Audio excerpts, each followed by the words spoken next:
ชื่อเขาชื่อได้อยู่บ่ชื่อกันได้อยู่บ่คือเก่าอยู่บ่เฮาคือเก่าบ่บ่จะคือมันได้แล้วเนาะบ่จะคือว่าเป็นนี่ไดคือมันได้ที่ต้นเล็กน้อยน่าสิตรงนิดนึงบ่ตะกี้อยากเรียบๆเนาะตะกี้อ้าวพี่น้องฟ้าก็มืดบ่ได้ท่าผู้ใดนี่แหละเพิ่นเว้าเนาะน้ำใดบ่ท่าปลาการเวลาบ่ท่าคนพี่น้องเอ้ยมืดก็มืดเข้าว้อยเข้าเนาะขอโทษเด้อน้องชื่อจังได๋ชื่อเฮนี่บ่เลยเนาะอันนี้แม่เจ้าบ่คือแม่ผัวแม่เขาเองแม่เป็นยังคือชื่อลูกกันให้ชื่อเฮแล้วลูกบ้านหมู่ทางบ้านใจให้ชื่อเฮนี่หมองนอนของเราพี่น้องเลยนี่เนาะใส่ไฟคมนอนกับแม่2คนนะ3กับลูกนี่เนาะมันขาด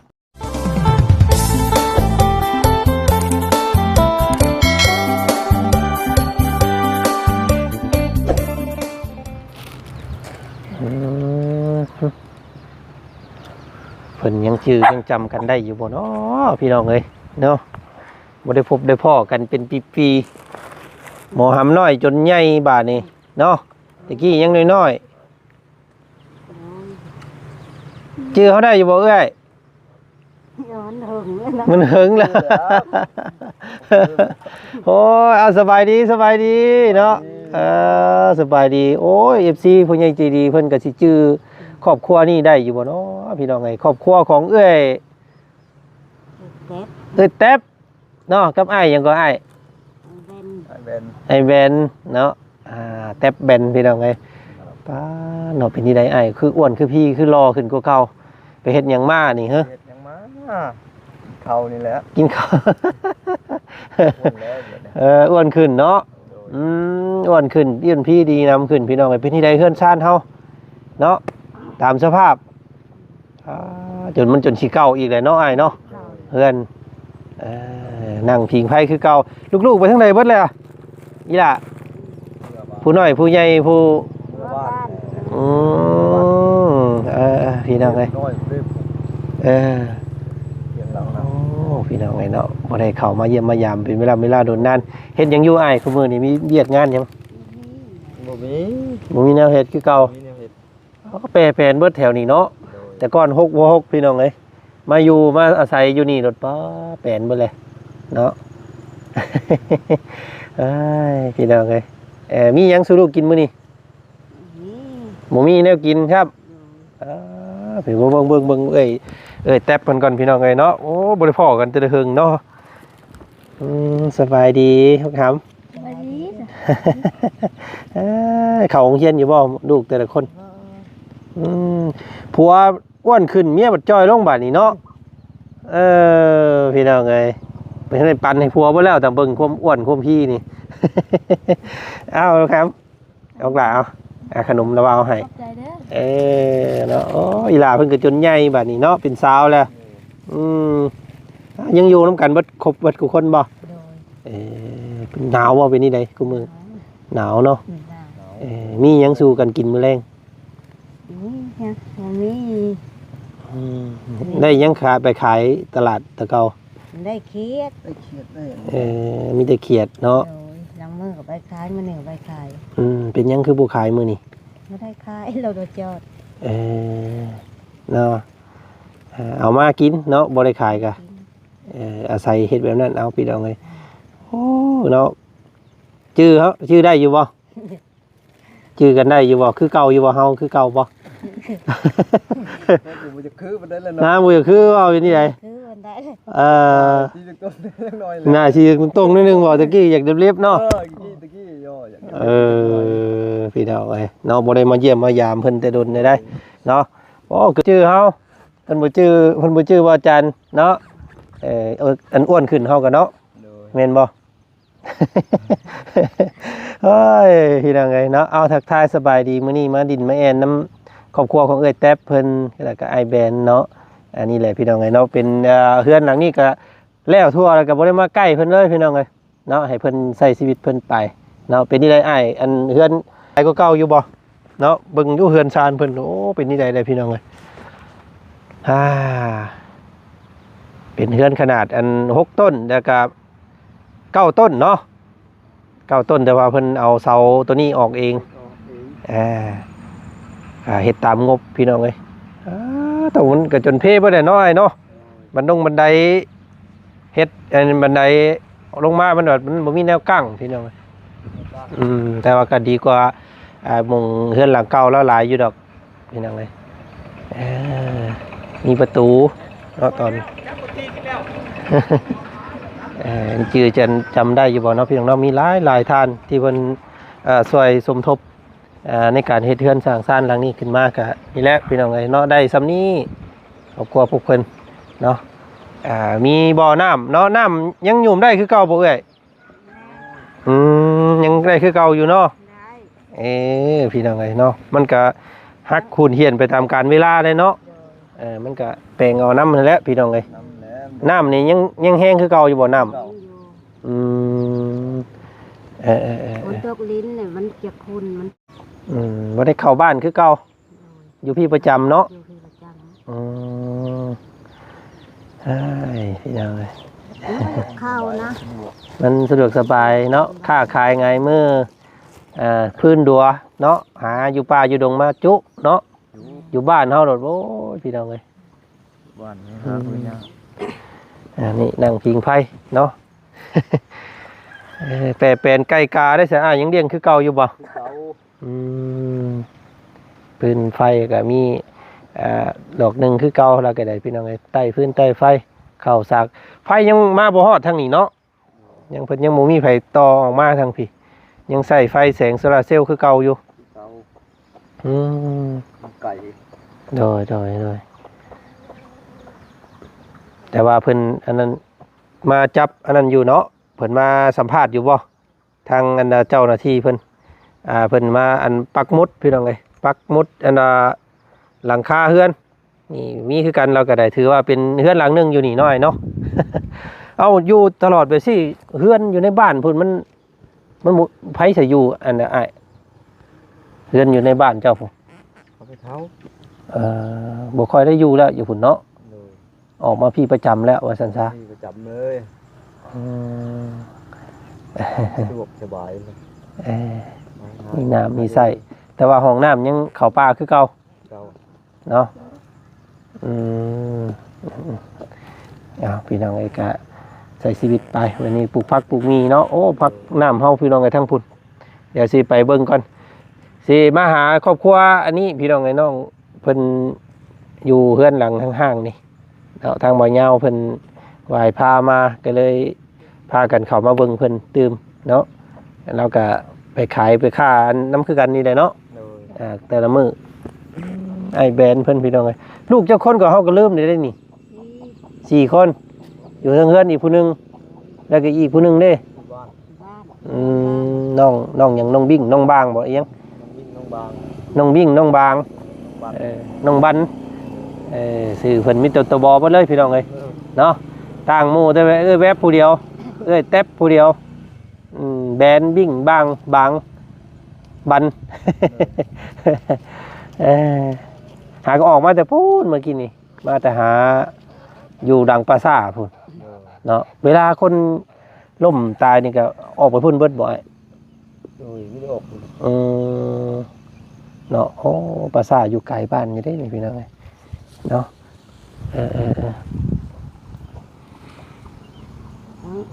เสียงน้องกิ๊กบอกไปเบิ่งไปเยี่ยมเบิ่งน้องกิ๊กเพิ่นน้องกิ๊กก็อยู่หน้าประจำเนาะบ่ได้เข้าบ้านจักเทื่อนั่นก็ได้เข้าบ้านจักเทื่อโอ้บ้านแถวนี้นี่เพิ่นนิยมกันอยู่หน้าเด้พี่น้องเอ้ยใส่ลงมามึงอยู่ลูกผู้หนึงบ่อยู่เนาะผู้หนึงเข้าบ้านเนาะต้องพากันหาบน้ำแต่ก่อนผู้พี่น้องเอ้ยเนาะกินน้ำอยู่หนองคลองบึงเดี๋ยวนี้ก็กินน้ำมันนี่บ่ต้มบ่เฮ็ดได้กินน้ำสาสกุดน้ำสร้างเนี่ยมันต้มเมาเนาะต้มเมาบางตุบางเทื่อบวกข้านต้มกินเลยมันก็งามอยู่มันก็อันเป็นธรรมชาติเด้เนาะได้คือกันพี่น้องไอ้นั่นก็ได้ เอามาเยี่ยมมายามซื่อๆมื้อนี้ก็บ่มีหยังมาต้อนครับมีแต่ขนมมาต้อนน้องๆเพิ่นเด้อมื้อหน้าสิซื้อแนวซื้อซอยมีหยังขายก็เดี๋ยวสิมาอุดหนุนซอยเด้อมื้อหน้าเอ้ยเด้อปลูกผักบ่ได้ปลูกบ่ปลูกคือเก่าพี่น้องเอ้ยเนาะ แตง เดี๋ยวไปเยี่ยมเบิ่งกันครอบครัวนั่นก่อนพี่น้องเอ้ยป้าเนาะเอาอ้ายสบายดีเอ้ยแต๊บอ้ายแบนน้องบิ่งน้องบางเนาะอยู่ดีมีแฮงยังอยู่น้ำกันเบิดนึกว่าไปหาเวียกเฮ็ดงานทำเด้นะยังบ่มีเวียกเฮ็ดบ่ยังเอาอีกใหญ่อีกจังไดก่อนเนาะยังไปจากพ่อจากแม่ก็ได้โอ้หนาวพี่น้องเอ้ยลมพัดใบตองกรุงพวกข้าคู่ข้าคือเก่าเนาะมาเล่ากับบ่ชื่อเฮากับบ่ชื่อเล่าพี่น้องเอ้ย เล่าก็อ้วนขึ้นเฮาก็อ้วนขึ้นแล้วว่ะเนาะโดนๆมาพ่อกันเทื่อนึงนี่แหละอันนี้น้ำเนาะมุงน้ำเพิ่นไว้หยุ่มไว้ใส่ได้คือเก่าว่าซั่นพี่น้องเอ้ยนี่ยังบ่ได้มีฮักมีเพเนาะก็เอาพี่น้องเอ้ยเป็นเคสที่ว่าจันเฮ็ดเฮือนสร้างซ่านให้เนาะเป็นเฮือน9ต้นพี่น้องเอ้ยเป็นแบบเล่าก็ประยุกต์เองเล่าแน่เนาะเฮ็ดก็ตามงบที่มีตอนนั้นพี่น้องเอ้ยเนาะทางเอ้ยใจดีทางแม่ใจดีเพิ่นเนาะสดสวยเข้ามาจำได้ว่าครอบครัวนี่สิมีแม่น้อยเนาะแม่น้อยกับพ่อมอนพี่น้องเอ้ยแล้วก็สิมีทางเอ้ยปานี่แน่บ่ตอนนั้นพี่น้องเอ้ยเนาะแล้วก็แม่ใจดีอีกพี่น้องเอ้ยเพิ่นก็ร่วมสมทบกันเข้ามาเฮือนทางนี้นะเนาะไม่ตอกหอกตามก็เกือบบ่แล้วพี่น้องเอ้ยได้ซำนี้เนาะแต่ว่ายังดินยังแน่นยังหนาอยู่วันนี้พี่น้องเอ้ยโอ้ยพี่มาเฮามาทำความรู้จักกันกับครอบครัวตัวนี้ตื่มบัดนี้พี่น้องเอ้ยเนาะเป็นหนึ่งครอบครัวซึ่งอุ้มลูกน้อยอยู่เถียงพี่น้องเอ้ยโอ้ยเนาะไปเบิ่งไปส้มน้ำกัน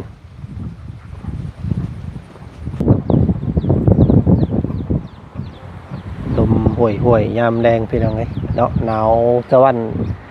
กันบ่เว้าแล้วอันนี้เนาะ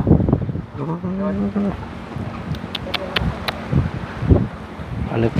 ปวดโพความหนาวตอนแรงไก่กาห้องยอดอยู่พี่น้องเอ้ยเป็นครอบครัวของน้องเพิ่นนะอีกครอบครัวหนึ่งพี่น้องเอ้ยซึ่งอยู่ติดแถบกันกับเพื่อนของเอ้ยแทบเพิ่นนี่แหละเนาะอยู่กันแบบ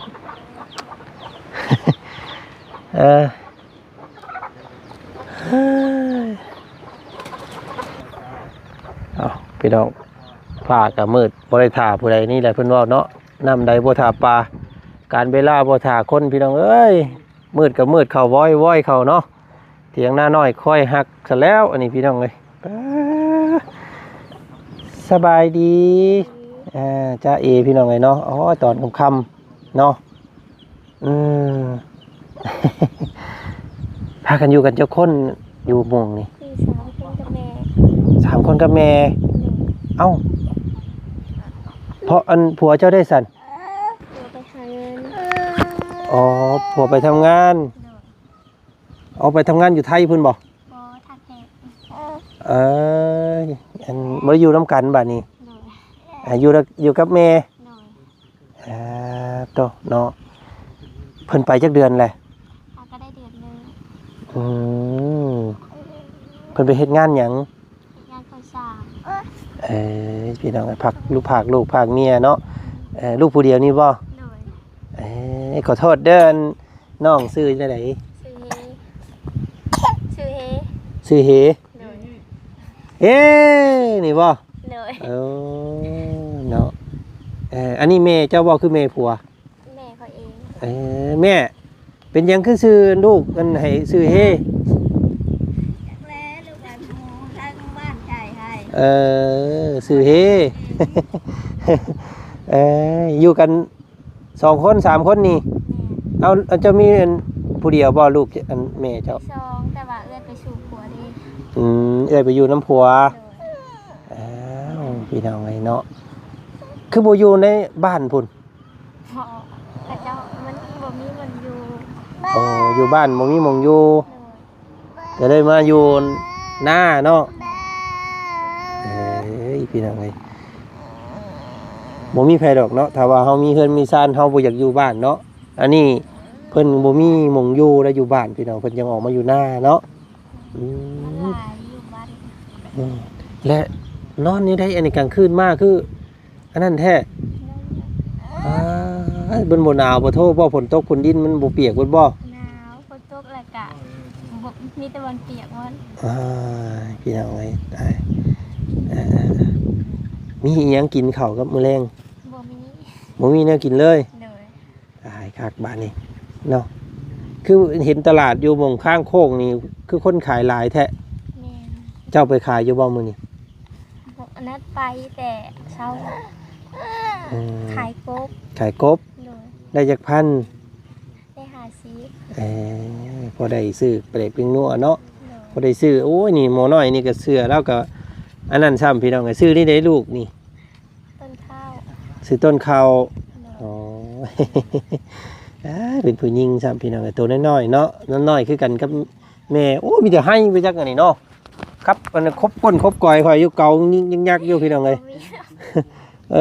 มันไกลหลายเนาะมันก็จำปะปีเลยเนาะจุพื้นอยู่หัน เลย เวลาหนึ่งข้าวหนึ่งน้ำเลยอยู่หันเนาะ เลย น้ำได้ไม่ได้เอาน้ำกินน้ำใส่เอาไปใส่บัตร